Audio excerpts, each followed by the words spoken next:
So let's bring in Hollywood divorce attorney David Glass for more on this. David? People going through divorces are going through some of the hardest times of their lives, and a lot of what they're going through is emotional. And in any divorce, there's a huge sense of loss, and loss of relationship, of money, some friends. Here we are again for another episode of The Hourglass, where family law and psychology intersect. Once again, I'm David Glass, a certified family law specialist, former psychologist, and the author of Moving On, Redesigning Your Emotional, Financial, and Social Life After Divorce. Our next guest is actress Mindy Sterling. I recognized her right away as the fabulous Frau Farbacina from the Austin Powers trilogy. But if you look up her IMDb profile online, she looks to me to be the hardest working woman in show business. We've got her here today with her son Max, and we're going to talk a little bit about some of the difficulties she had post-divorce in being a single mom. Max himself is a creative, inventive, and dedicated podcaster, and he soon will be the host of the Wrestling Genie podcast. And in the meantime, he does all of the social media for himself and for his mother. So, Mindy and Max, welcome. Thank you. Thanks for having us. Thanks for having us. How old was Max when you got divorced from his father? 14, right? 14, Like 15. I think it was around 14. Yeah. Yes, 14. And did not have a clue that it was coming, neither one of us. Neither one of us, yeah. Right, so it was sort of a shot in the dark. Sort of shot in the dark. Was brought into the living room one day. Dad said he would be gone for like a while. He was gone for a year. And then yeah, that was sort of it. And so what were some of the difficulties, Mindy, that you faced with suddenly finding yourself as a single mom? Well, I mean, not only was I a single mom of a boy, but Max has autism. He's on the autistic spectrum. Right. And so I felt a lot of pressure to do most everything. So I was going to get Max most of the time, and also dealing with just going through a divorce and thinking, oh my God, what am I going to do? I was married for almost 20 years, and you do start to think, who's going to be at my funeral? Who's going to take care of everything? Yeah. And you start getting really dark. And I remember we had friends that lived downstairs from us in this apartment complex, and I would go down there and I would sob and I would sob, and I remember her saying, you cannot let your son see you lose control like that.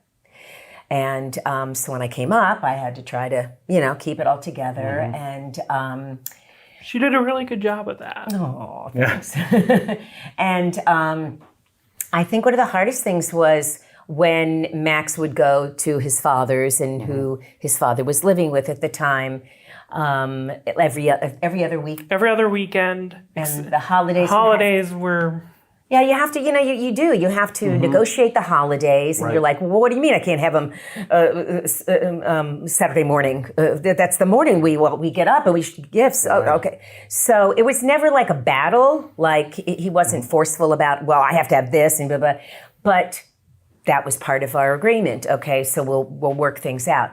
Whenever I did not have Max, it was really hard on me. Right. Really hard on me. I don't know how he felt, but you seem to deal with it a lot better. Again, a lot of the emotional stuff doesn't tend not to faze me because of the way my brain's wired. But But yeah, definitely, it was a very interesting experience just having sort of two lives. Sure. In a sense. And going back and forth. Well, and he had another woman with him. Yeah. So Max had to adapt to that whole thing too. Yeah. From your experience, what was it like going back between the two, back and forth between the two households? Were there very different rules or ways of living, or what was the style of the two households? Without getting too much into it, sure. It was very different in terms of personalities, in terms of in terms of how every house functioned, and just what the sort of stuff we did, the sort of personality my mom has, I was not getting over there. Sure. Oh, you mean my lovely personality? My love and yes. So, well, he's been with me, and, and we make each other laugh. And so, of course, I'm the mom. And then he goes to this other, unit, and she was very different. She was very different, yes. When I got divorced 14 years ago, my daughters were 10 and 12. And I remember the hardest thing for them, other than getting over the idea that their parents weren't together, was going back and forth between two different houses. Max, what was that like for you, getting used to living in two places? Well, again, it's just two different types of people, two different types of situations. It's very, very, while emotionally, due to my disability, my stuff, I was able to not really be bothered by it. It's just, it's very noticeable how different things are when it comes to different sets of people and how, yeah. Yeah, I think for me, it was having him, leading every other, week or something. Yeah. And what am I going to do with myself now? Oh my God, this is my son. And then the holidays, where you had to negotiate. Sure. Okay, you'll get him, Christmas Eve, and I'll get him Christmas morning, and it was like it shouldn't happen. We shouldn't have to do that, and so I had a really hard time with it, and that's when somebody gave me a dog. It's true. Somebody brought me a dog and said, "This is your dog because we know how hard it is for you." And I was like, "Oh my God, I have cats. I've never had a dog." Well, we think that you should. And I was like, "All right, well, can I try it first before I commit? I don't know." And I remember his dad dropped him off. And this dog was a complete surprise to me. Right. Mom did not contact me. And Max did not like surprises. I do not like surprises. So he was pissed. So I was very pissed, and then my mom asked if we should keep it, and I said yes, of course, for her. Well, I said no because I said, look, if you don't like it, then I can take it back. Mind you, she was lying. But now, of course, it's like, part of the family, and Sure. I mean, it has helped me a lot. But boy, I think for moms, I mean, I only had one child, and it's different. But and we were so close. Yeah. So that was definitely hard on me. Not as hard on him in the beginning. Mm-hmm. And then things changed as time went on. But as I said, we're not going to get into that. We're not going to get into that. No. But you did bring up, my girls were young teenagers, and you were a teenager, and teenagers can sometimes be difficult to deal with as a parent, and vice versa. What kinds of issues did the two of you have getting used to this post-divorce world? I was never that good in school with schoolwork and all that sort of stuff, so it was just... My dad was always more of the pusher on that front compared to my mom, so it was there was definitely battling over that. There was... Well, I think, too, just like being a teenager and having moods and having autism. And it was hard for me because I, wanted things to be done, like this. And now you have to do it and da-da-da-da-da-da. So I didn't have any support. Yeah. She wanted a tighter leash than I was willing to give her. Right. Yes. And so when we would have these fights, I felt like I'm alone, and I would literally I'm going to call your father. Mm-hmm. It's probably the only time that I ever talked to him, right. is you need to take him. He needs to get out of here now because it's driving me crazy. And so that was always the bump. And I always had issues controlling my anger too. Yeah. Sure. So, yeah. And so I'm guessing therapy was involved at some point for each or both of you. Yes. Yes. Yeah. Well, when I was much younger, before the divorce, I had a therapist, and then I left them. And then during the divorce, I had two different therapists, just a little bit ways apart. And my mom came in for both of them to talk with. Dad never came in, really, for him. But really, therapy was definitely helped. Well, I think it helped for a while for you, and then you realized that was not for you anymore? Yeah, I didn't feel like a lot was getting done after a point. It was like, I need to solve these problems on my own. I can't have some. Unfortunately, I'm running into the same wall. Sure. Yeah, and he just thought, you should be fixed. We should all be fixed by now. Right. So it was like, okay, well, I'll still go, and you, right. But it was always, for me, it was even when in my marriage, it was like, we'll do couple therapy, blah, blah, blah. So I was always the self-help person. Sure. And thought it would be beneficial for him.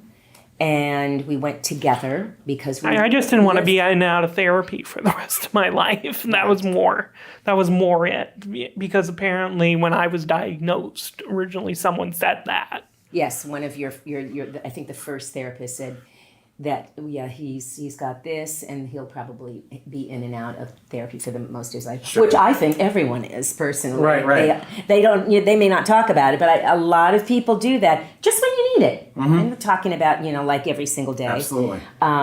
But so we went through that. We went through a lot of it just because of, I think, how close we were, and that I had him more. Right. It might have been 50-50 in writing, but it wasn't. Right. So I definitely had more of that, which I wanted, but at the same time, I didn't feel like I knew what to do all the time. So we did have some really nasty, right? Fights. Yeah. And that's the surprising thing is it's actually very common with the parent who's closer to the child or children. Mm-hmm. That's where the child feels comfortable expressing the strong emotions. So they go to see the other parent, keep it bottled up, come home to the parent they're closest to, and it all comes out. True. That absolutely makes sense. Yeah. In hindsight, yes. Definitely. Yeah, you sort of, to use the term, act up with the person that you know it's safe to do that with. Yeah, because he knows what he's going to get out of me, and I've always told him I would never abandon him. I still to this day. I will never abandon you. I will never judge you.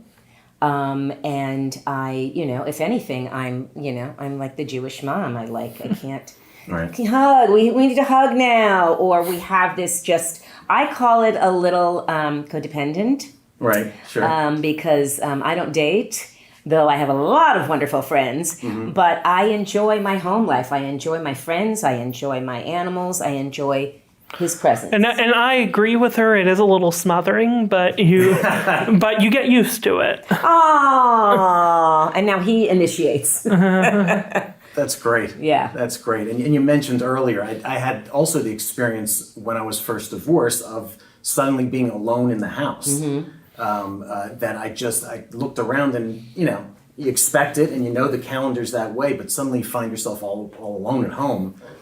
And I compensated by just, setting up appointments. Setting up appointments with friends. Yeah. Something. I mean, I've always been that person anyway, very social. Yeah. So even when I was married, I spent more time with my friends than my ex, and it was just the way it was. I mean, I wasn't getting what I needed. He wasn't getting what he needed.